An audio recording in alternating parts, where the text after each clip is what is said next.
हे प्रभु, हे हरि राम कृष्ण जगन्नाथ प्रेमानंद, ये क्या हुआ? अबे जावे कोड़िया खेत में देख के आवे।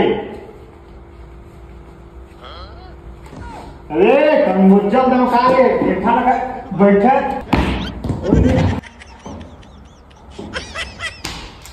यस सर, हम आपके चरणों में कृपया बताइए क्या आपका उद्देश्य है।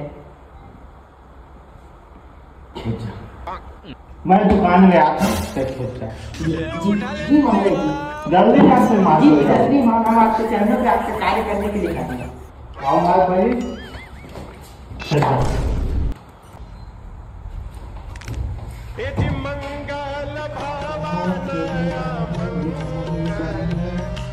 चमुदास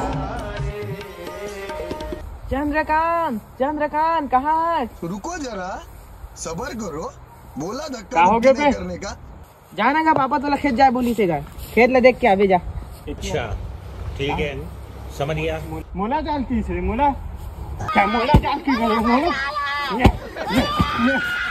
मोला मोला नहीं सिखावे तो खेत कैसे जाते, खेत कैसे जाते, खेत कैसे जाते। हाँ सुन, वो खेत जाकर भेजा हो ना। हाँ वो जाएगा खेत, हाल ले ले मैं नहीं जाऊँ और तुझे कोरियल भेजूँ।